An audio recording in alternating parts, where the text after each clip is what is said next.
দিনা শুনতে পাচ্ছ? ফারিয়া, জি স্যার। মাহমুদা, মাহমুদা, জি স্যার, আসসালামু আলাইকুম। আসসালাম। মনীষা শুনতে পাচ্ছ? জি স্যার। রেজওয়ানা,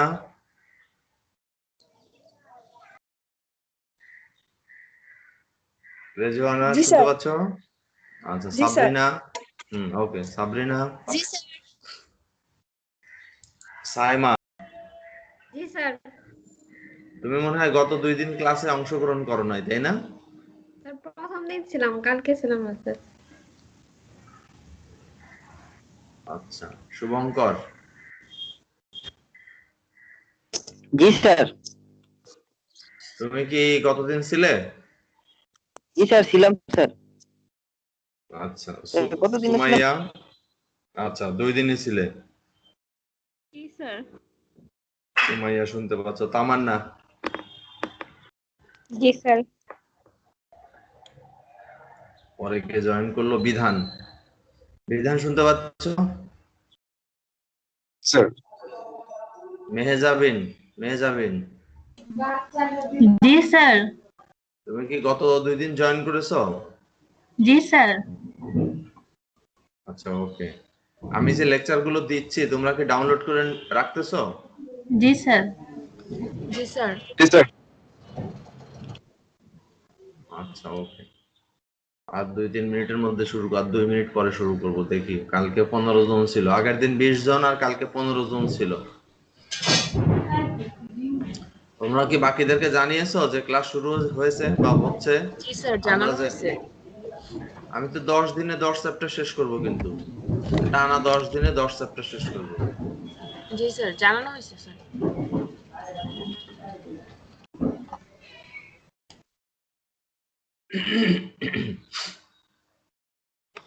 স্যার টাইমটা মনে হয় স্যার আর একটু এদিক সেদিক করলে একটু ভালো হইতো, 9টায় না দিয়ে 9:30টায় দিলে। না না, ওরকম কোনো সুযোগ নাই, আরো আর্লি দিব। ময়মনসিংহে গেলে 8:30টায় ক্লাস হবে। আজকে ময়মনসিংহে যাব, আগামীকালকে 8:30টায় ক্লাস হবে। ক্যাম্পাসে যাব আজকে।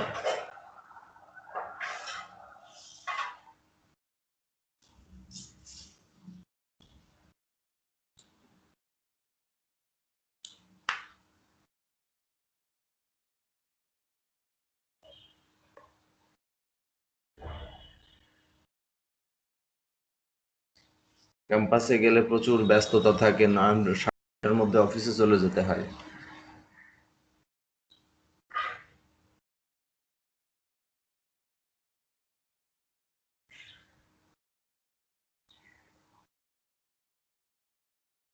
ওকে, দেখা যাক।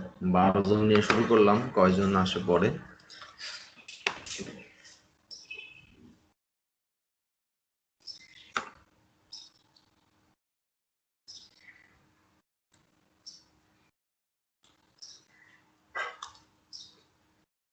আজকে হচ্ছে এটা হচ্ছে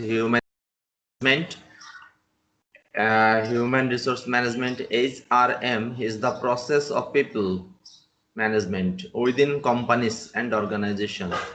HRM হচ্ছে পিপলদের এমন এক ধরনের প্রসেস যেটা একটি অর্গানাইজেশন বা একটি কোম্পানির পিপলদেরকে people management system as well as that of managing interpersonal relationship.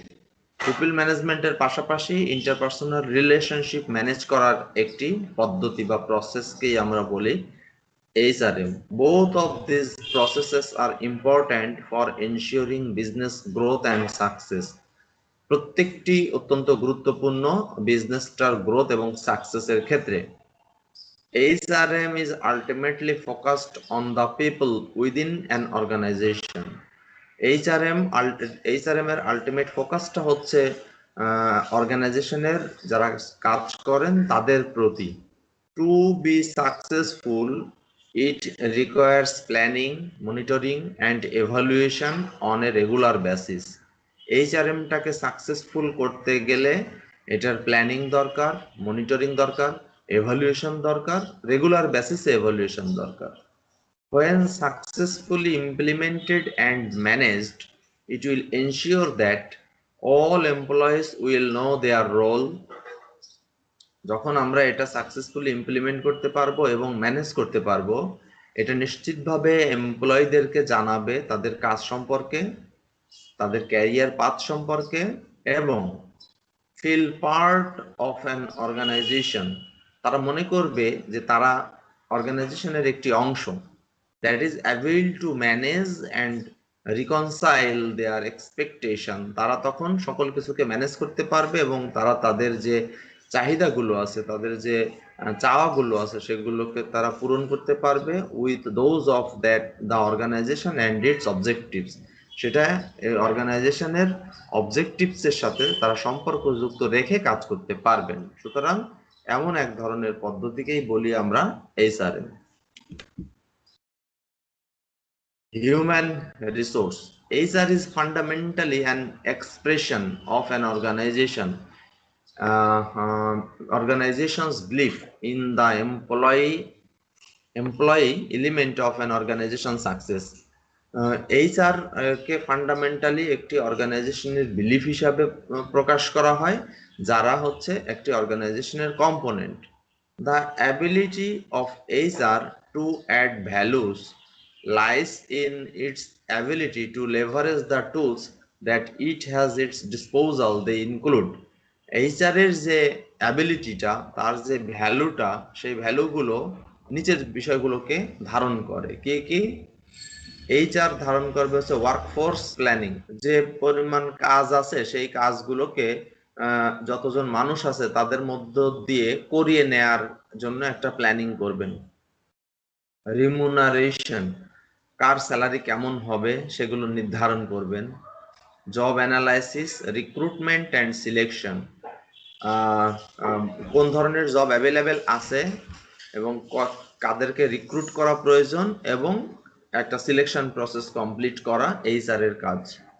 Training and development, যাদেরকে রিক্রুট করা হয় তাদেরকে পর্যাপ্ত ট্রেনিং এর মাধ্যমে এবং কখনো কখনো কোনো সিস্টেম ডেভেলপমেন্টের ক্ষেত্রে এইচআর কাজ করে।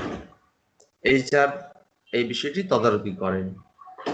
Industrial relations or employee relations or employment relations, that is industry to industry, employee to employee, অথবা এমপ্লয়মেন্টের যে রিলেশনশিপ, সেটা এইচআর তদারকি করে। Organizational development or change management, একটি অর্গানাইজেশনকে উন্নত করতে গেলে অথবা একটা অর্গানাইজেশনের যদি কোনো পরিবর্তন আসে, এই পরিবর্তনগুলোকে ম্যানেজ করতে গিয়ে এইচআর কাজ করে।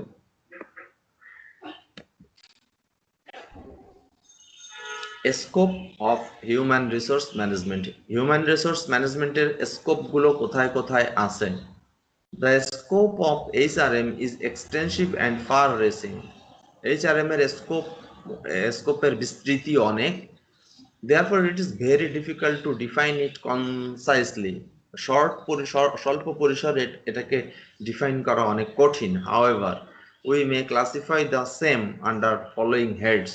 আমরা স্কোপগুলোকে তিনটি হেডে আমরা বিভক্ত করতে পারি। HRM in personnel management, HRM in employee welfare, HRM in industrial relation. এই তিন ক্ষেত্রে আমরা HRM কে ডিফাইন করতে পারি। প্রত্যেকটাকে আমরা একটু ধারাবাহিকভাবে ব্যাখ্যা করতে চাচ্ছি। প্রথমে যেটা ব্যাখ্যা করা হচ্ছে, HRM in human resource processes in human resource management. Human resource ম্যানেজমেন্টের প্রসেসগুলোকে চারটা অংশে বিভক্ত করা হচ্ছে। একটাকে বলছে হিউম্যান রিসোর্স প্ল্যানিং, এই প্ল্যানিং এর মধ্যে থাকবে হচ্ছে রিক্রুটমেন্ট থাকবে, কোনো একটা জব যখন অ্যাভেলেবেল হয় তখন রিক্রুটমেন্টের যে পদ্ধতিটা আছে, রিক্রুট করতে গিয়ে প্রথমে সিলেক্ট করতে হয়, তারপরে পরবর্তীতে কোনো হায়ার করা প্রয়োজন হয়, যাদেরকে হায়ার করা হলো তাদেরকে ট্রেনিং দেওয়ার প্রয়োজন হতে পারে, ইন্ডাকশন, তাদেরকে ওরিয়েন্টেশন দেওয়ার প্রয়োজন হতে পারে, তাদের মাঝে মাঝে এভালুয়েট করা প্রয়োজন হয়, প্রমোশন দেওয়ার প্রয়োজন হতে পারে, অ্যান্ড লে অফ। এই সকল কিছুই হচ্ছে হিউম্যান রিসোর্স প্ল্যানিং এর মধ্যে অন্তর্ভুক্ত।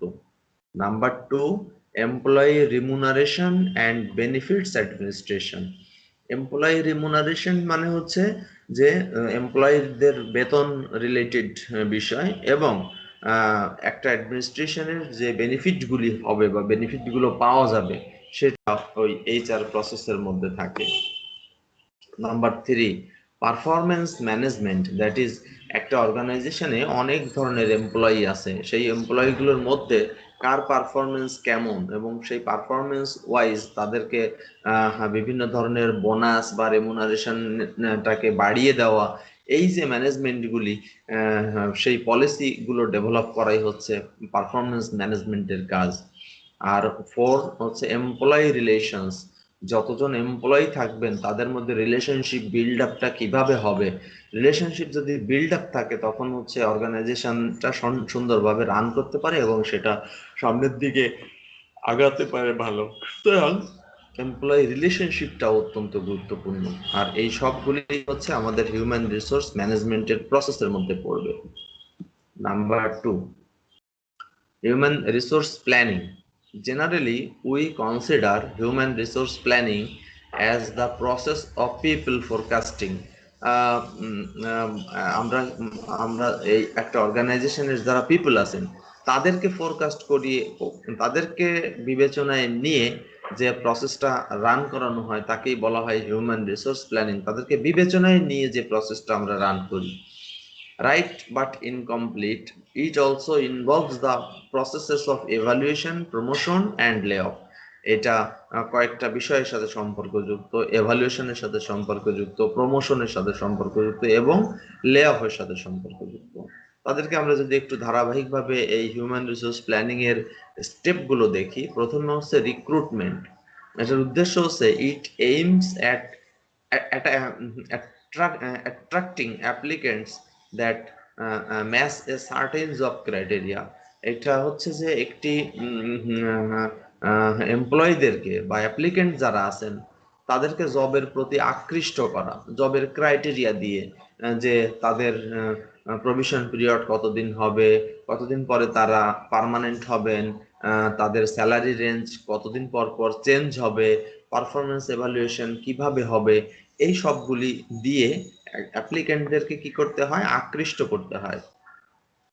Number 2, selection, the next level of filtration, that is এখন অনেকজন আবেদন করেছে, তাদেরকে তো ফিল্টার করতে হবে, তাদেরকে বেস্ট কারা তাদেরকে তো খুঁজে বের করতে হবে, সেগুলোর জন্য প্রয়োজন হচ্ছে ফিল্টারিং বা শর্ট লিস্ট করা।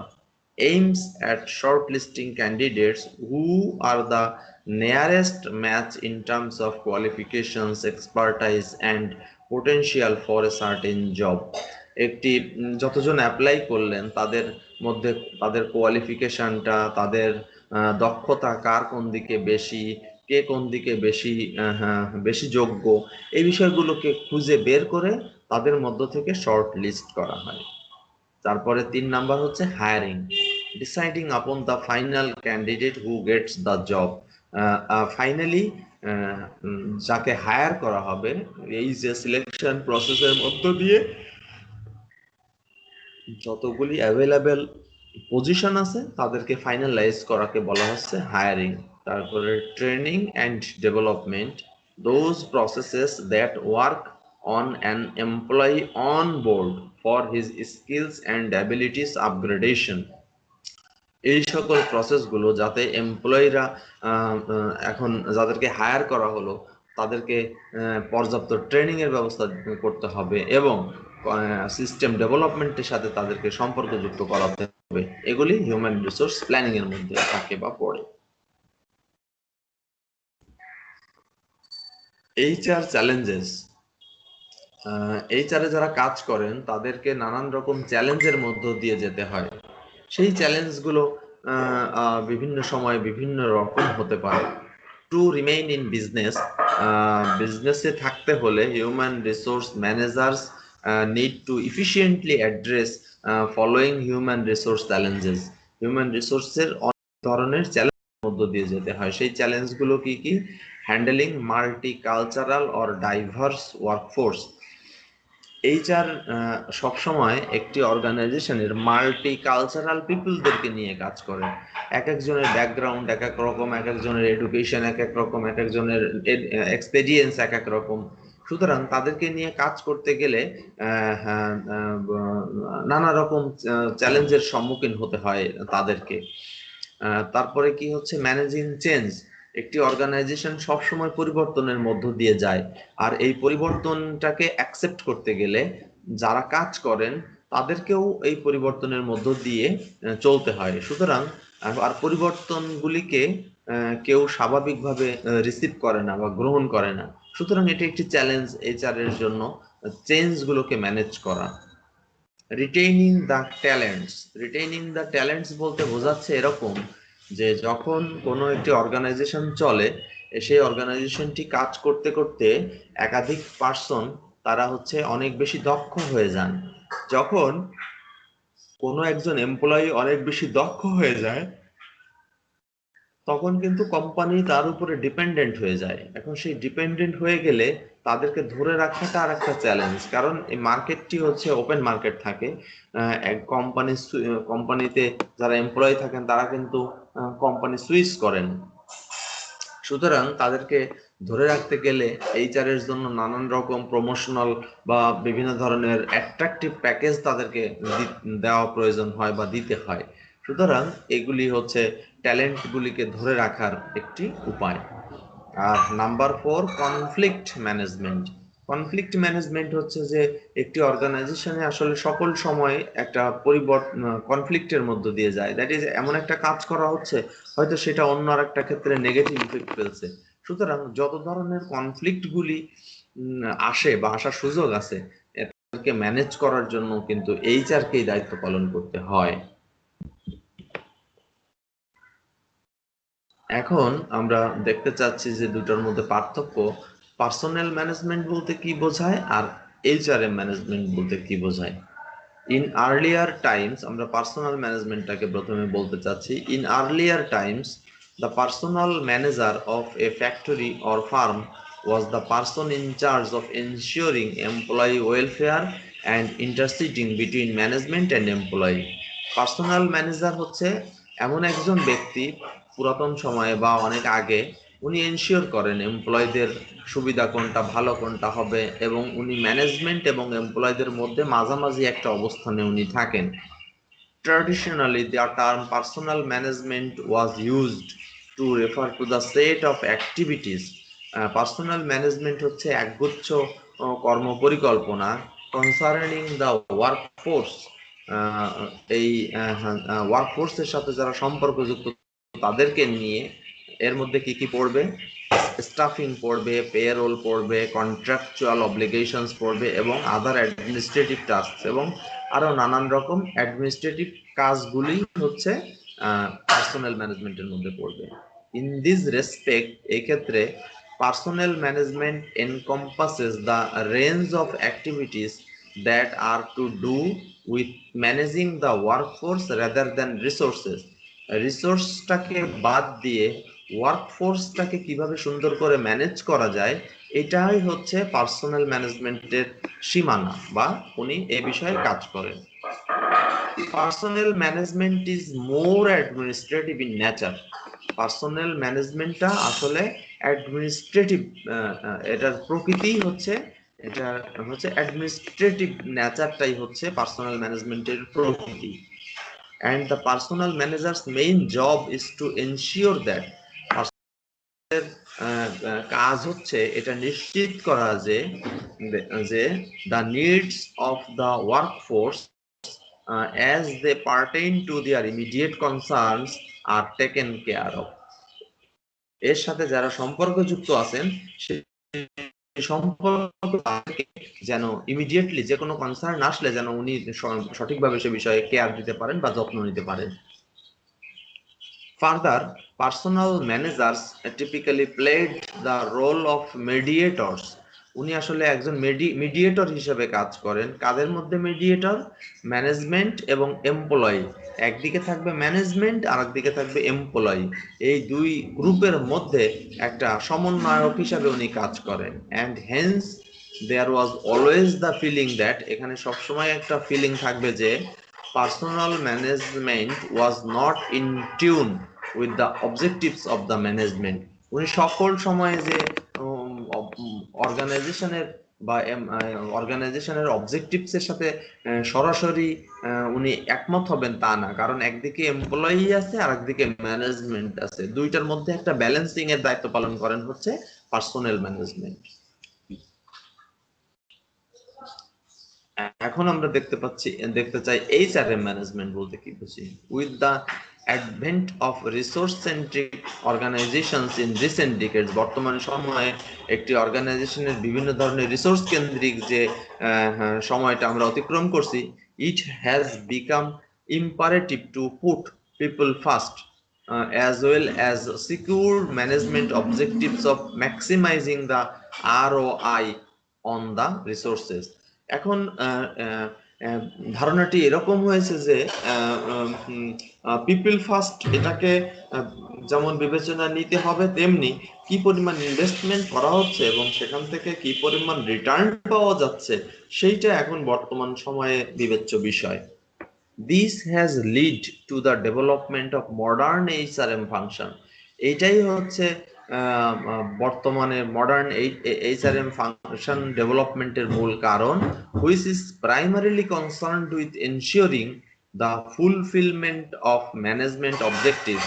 এটা বর্তমানে এইভাবেই কাজ করছে যে ম্যানেজমেন্টের অবজেক্টিভস গুলোকে পূরণ করে and at the same time ensuring that, এবং একই সময়ে এটা নিশ্চিত করছে যে the needs of the resources are taken care of।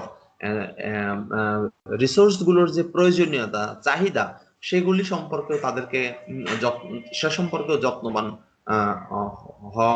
হচ্ছে বা যত্ন নেয় হচ্ছে এইচআরএম। ইন দিস ওয়ে, এই পদ্ধতিতে HRM differs from personal management. এইভাবে এইচআরএমটা পার্সোনাল ম্যানেজমেন্টের থেকে আলাদা, not only in it's broader scope, এটা শুধু তার স্কোপের দিক থেকে আলাদা নয়, but also in the way in which it's mission is defined. এটা শুধু মিশনের দিক থেকেও আমরা আলাদা বলতে পারি, স্কোপের দিক দিয়েও যেমন আলাদা, এটার এইচআরএম এবং পার্সোনাল ম্যানেজমেন্টের মিশনের দিক থেকেও এই দুটি আলাদা। HRM goes beyond the administrative tasks of personal management।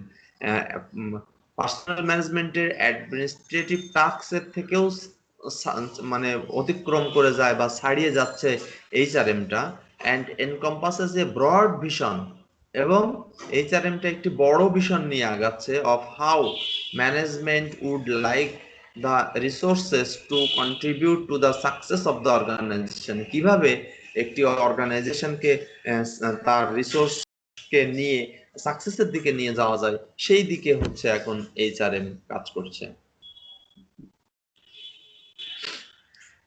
এখন আমরা নতুন টার্ম বলতে চাচ্ছি, সেটাকে আমরা বলছি স্টাফিং।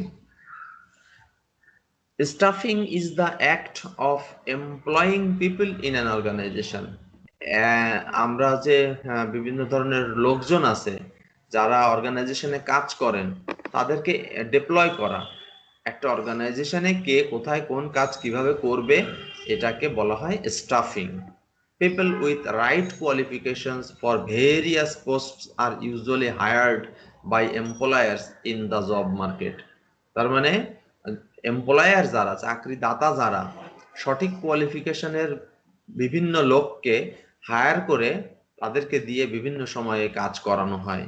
ইন অ্যান অর্গানাইজেশন, একটি অর্গানাইজেশনে there is mostly a group of general staff and subordinate staff.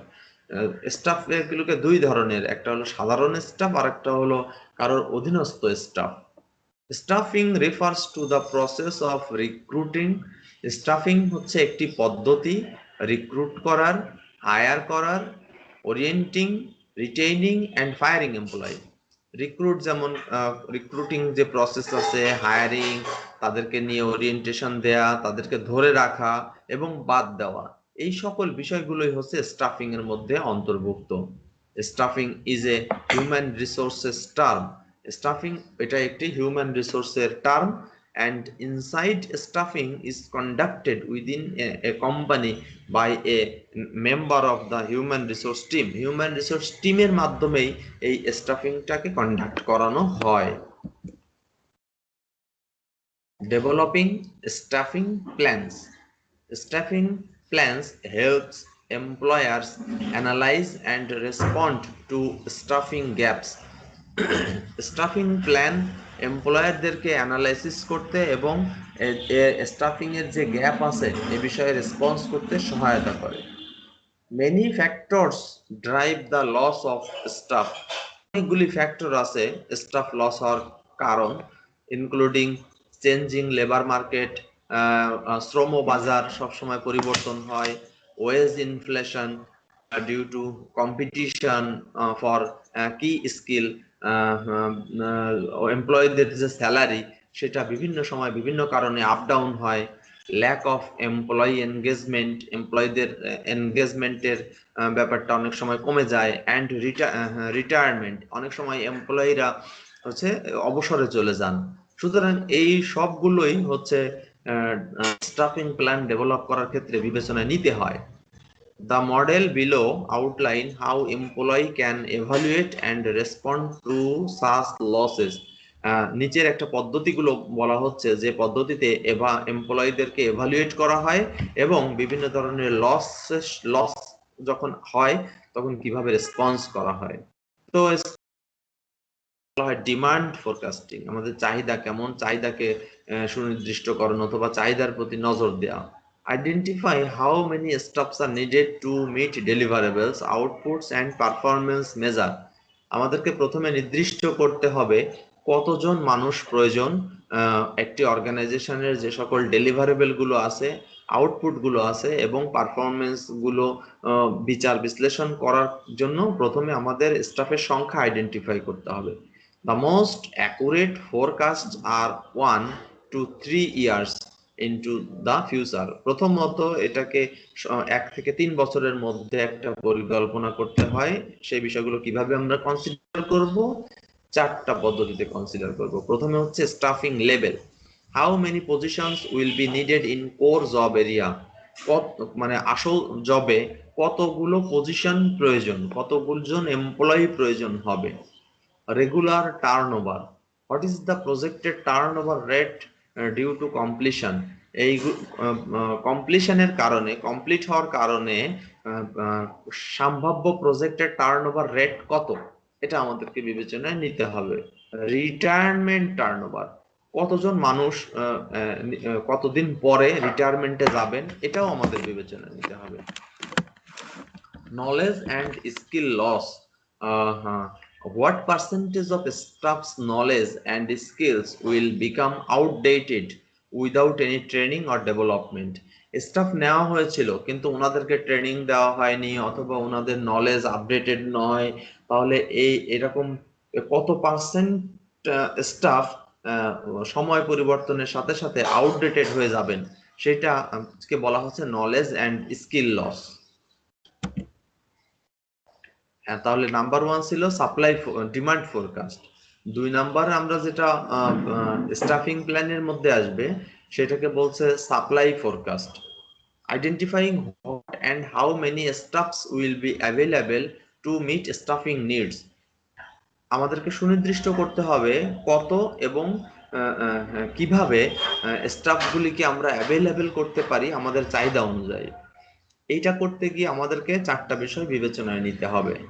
Internal availability, how many employees will be promotable within the target time frame, কতজন এমপ্লয়িকে আমরা প্রমোট করতে পারবো, তার মানে তারা আপগ্রেডেড হবেন নির্দিষ্ট সময়ের মধ্যে। 1 বছরের মধ্যে কতজন এমপ্লয়ি তার পরবর্তী পোস্টে জয়েন করবে অথবা 2 বছরের মধ্যে কতজন এমপ্লয়ি তার পরবর্তী পোস্টে জয়েন করবে, এই বিষয়গুলিকেই বলা হচ্ছে ইন্টারনাল অ্যাভেলেবিলিটি। এক্সটার্নাল অ্যাভেলেবিলিটি বলতে বোঝাচ্ছে how many people are doing similar work in the target recruitment area, কতজন মানুষ এই যে আমাদের যে টার্গেট আছে রিক্রুটমেন্টের যে এরিয়া সে আমাদের কম্পিউটার সায়েন্স এন্ড ইঞ্জিনিয়ারিং এ বাইরে থেকে কি পরিমাণে মানুষ প্রতি বছর এই ওয়ার্কফোর্সে যোগদান করছে, এই সংখ্যাটাকে বিবেচনায় নেয়াকে বলা হচ্ছে external availability. How many people are regularly hired away from other employers, অন্য প্রতিষ্ঠানে কাজ করে তাদের কাছ থেকে কতজন মানুষকে মানে হায়ার করা হয় রেগুলার বেসিসে। Future labour supply, how many people will be entering the qualified labor pool from schools and training programs in the target recruitment area, প্রতি বছর কি পরিমাণে দক্ষ লোক বিভিন্ন ধরনের স্কুল, কলেজ, ইউনিভার্সিটি অথবা ট্রেনিং প্রোগ্রাম থেকে টার্গেট এরিয়াতে যোগদান করছে, সেটাকে বলা হচ্ছে future labour supply. Current training and development, what percentage of core knowledge and skill loss is presently being mitigated by training and development efforts, কি পরিমাণে মানুষকে ট্রেনিং এবং ডেভেলপমেন্ট দিয়ে এই যে নলেজ এবং স্কিল লসটা আছে সেটাকে পোষানো হচ্ছে বা নিরসন করা সম্ভব হচ্ছে, এটাকে বলছে কারেন্ট ট্রেনিং এন্ড ডেভেলপমেন্ট। আর গ্যাপ অ্যানালাইসিস বলতে বোঝাচ্ছে আমাদের কি পরিমাণে চাহিদা ছিল আর কি পরিমাণে অ্যাভেলেবেল আছে, এই দুটার মধ্যে পার্থক্যকেই বলা হচ্ছে গ্যাপ অ্যানালাইসিস। এবং finally 4, strategy identification, there are demand side and supply side staffing strategies. আমরা দেখলাম একটু আগে যে ডিমান্ড সাইজের স্ট্র্যাটেজি এবং সাপ্লাই সাইড স্ট্র্যাটেজি দেখেছি। সো আমাদেরকে কি করতে হবে, consider A combination of strategy when addressing staffing gaps। এখন এই গ্যাপ গুলোকে অ্যাড্রেস করতে গেলে আমাদেরকে কি করতে হবে, এই দুইটা স্ট্র্যাটেজির মধ্যে একটা কম্বিনেশন করতে হবে। তো সেটা দুইটা আলাদা বিষয়কে আমরা একসাথে বিবেচনা নিচ্ছি। প্রথমটা বলছি হচ্ছে demand side strategy. Demand size strategies reduce the number of positions that need to B field. Demand side strategy আমাদেরকে কি করবে, যে যত সংখ্যক পোস্টকে ফিল করতে হবে, চাহিদাকে পূরণ করতে হবে, এই সংখ্যাটাকে প্রথমে কি করবে, কমিয়ে আনবে। দে ইনক্লুড, তারা সেগুলো কি কি জিনিস ধারণ করে, সেগুলো ধারণ করে retention, reorganisation, work process redesign and employee performance management. তো রিটেনশনের মধ্যে কি করবে, রিডিউস টার্নওভার থ্রু রিটেনশনের মাধ্যমে টার্নওভারটাকে কমাবে। এটা হতে পারে বিভিন্ন ধরনের ইনসেনটিভ এবং এমপ্লয়ি এনগেজমেন্ট, অনেক ধরনের এমপ্লয়িকে সিস্টেমের মধ্যে এনগেজ করানোর স্ট্র্যাটেজি নেওয়ার কারণে। Reorganization, reduce the number of management position, ম্যানেজমেন্টের পজিশনগুলোকে কমায় আনতে হবে। কিভাবে, by expanding supervisory span of কন্ট্রোলের পরিমাণটা বাড়িয়ে দিতে হবে। দ্যাট ইজ, আগে যদি হয়তো একটা সিস্টেমে একজন ম্যানেজার 10 জনকে কন্ট্রোল করত, এটাকে অর্গানাইজেশনে এখন একজন ম্যানেজারের আন্ডারে হয়তো 15 জনকে নিয়ে আসতে হবে। তখন কি হবে, এই স্প্যান অফ কন্ট্রোলটা বেড়ে যাবে।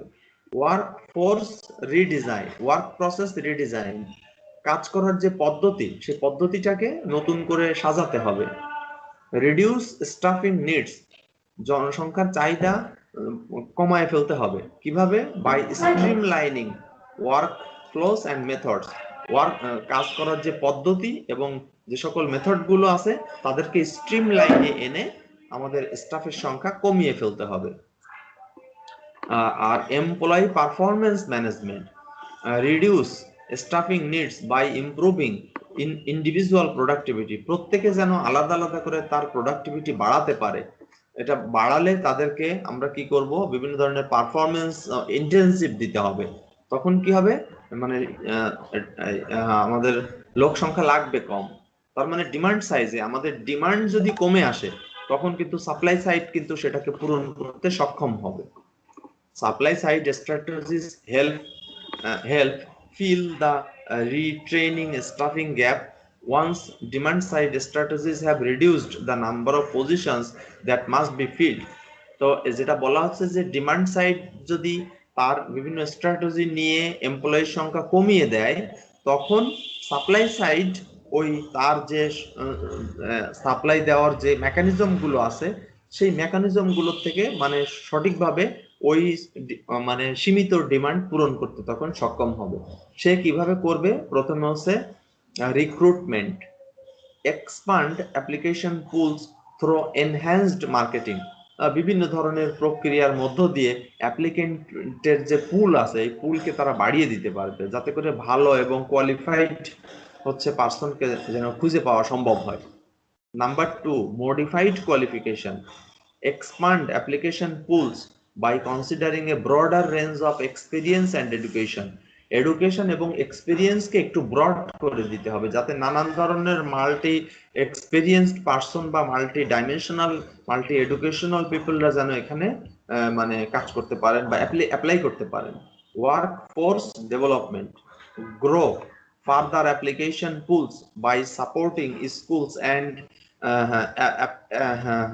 অ্যাপ্রেন্টিসশিপস প্রোগ্রাম। বিভিন্ন ধরনের সাপোর্টিং যে অর্গানাইজেশন গুলো আছে যার ফলে ওয়ার্কফোর্স গুলো যেন সুন্দরভাবে বেড়ে উঠতে পারে বা ডেভেলপ হতে পারে, সেই বিষয়ে ওনারা পরিকল্পনা গ্রহণ করবেন। এবং training and development, keep current staff up to date in their knowledge. বর্তমানে যারা কাজ করতেছেন তাদের নলেজটাকে আপ টু ডেট রাখা এবং স্কিলস থ্রু দা জবের মাধ্যমে তাদেরকে আপ টু ডেট রাখা, তাদের স্কিলটাকে বাড়ানো, and other training and development program, এবং অন্যান্য ট্রেনিং এবং ডেভেলপমেন্ট প্রোগ্রামের মাধ্যমে তাদেরকে সকল সময়ে আপডেটেড রাখা। আর succession planning, grow new internal application pools through training and development programs. একটা অর্গানাইজেশনে যারা কাজ করেন ইন্টারনালি যেন তারা এলিজিবল হন পরবর্তী পোস্টের জন্য, সেটার জন্য আমাদের একটা পুল তৈরি করতে হবে, ইন্টারনাল পুল। সেই পুল থেকে পিপলরা হচ্ছে এলিজিবল হবেন, যে কোনো ডিমান্ড বা পরবর্তী পোস্টের জন্য তারা এলিজিবল হবেন। তাহলে এখানে যে ব্যাপারটা বলা হচ্ছে যে ডিমান্ড সাইডের মাধ্যমে যে পরিমাণ স্টাফ লাগবে তাদেরকে কমিয়ে আনতে হবে, আর সাপ্লাই সাইডের মাধ্যমে আমরা ওই যে রিডিউসড যে স্টাফ আছে তাদেরকে কিভাবে আরো ভালো করে আমরা সাপ্লাই সাইডের মাধ্যমে আমরা সেটা এনশিওর করতে পারবো বা পারি। সুতরাং আজকে এইটাই ছিল আমাদের আলোচ্য বিষয় হিউম্যান রিসোর্স ম্যানেজমেন্টের। তো তোমাদেরকে এখন আমি একটু নক করি কে কে আছে।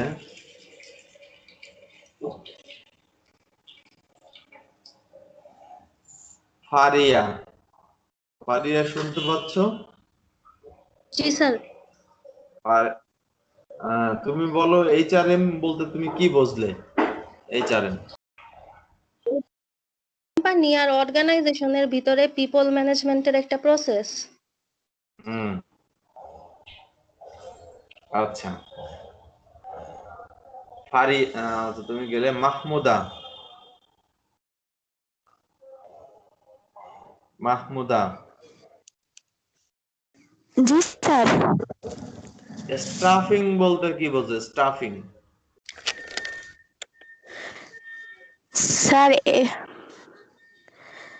স্টাফিং হচ্ছে যে এমপ্লয়ের অ্যাক্ট, একটা অর্গানাইজেশনের এমপ্লয়ের অ্যাক্ট আর কি। আচ্ছা, মেহজাবিন খাদিজা। জি স্যার। সাপ্লাই সাইড ফরকাস্টিং বলতে তুমি কি বোঝো? Supply side forecasting.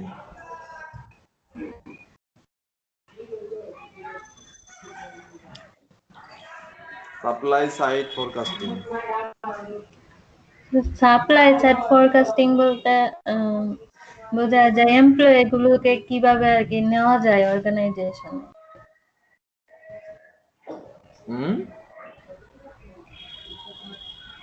বলো।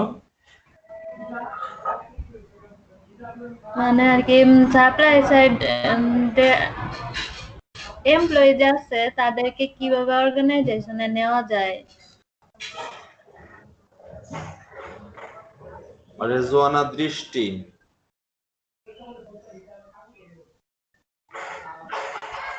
জি স্যার। ডেভেলপিং স্টাফিং প্ল্যান বলতে কি বোঝো? স্টাফিং প্ল্যান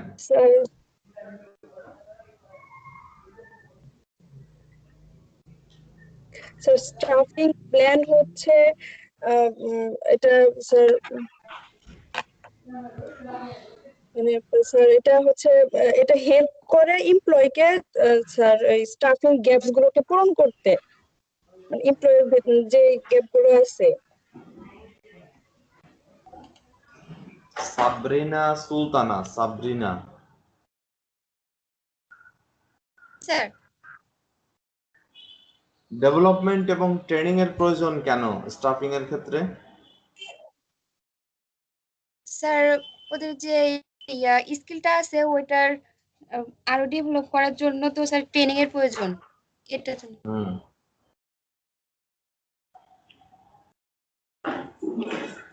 সাইমা শাহরিন তনু। জি স্যার। এক্সপেরিয়েন্সড এমপ্লয়িরা অন্য অর্গানাইজেশনে চলে যায় কেন?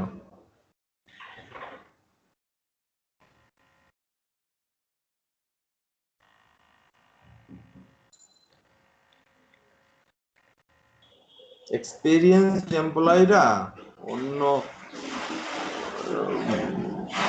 অর্গানাইজেশনে চলে যায় কেন?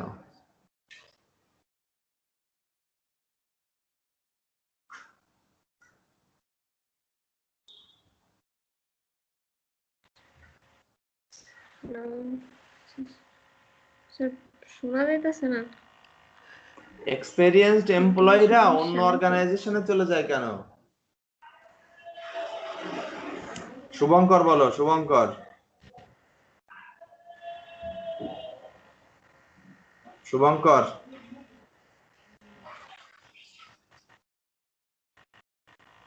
শুভঙ্কর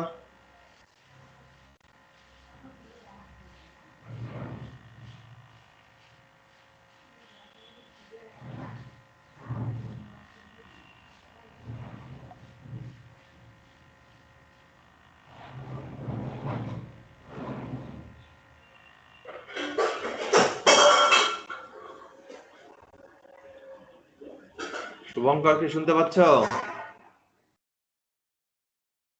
টিপু খান, টিপু টিপু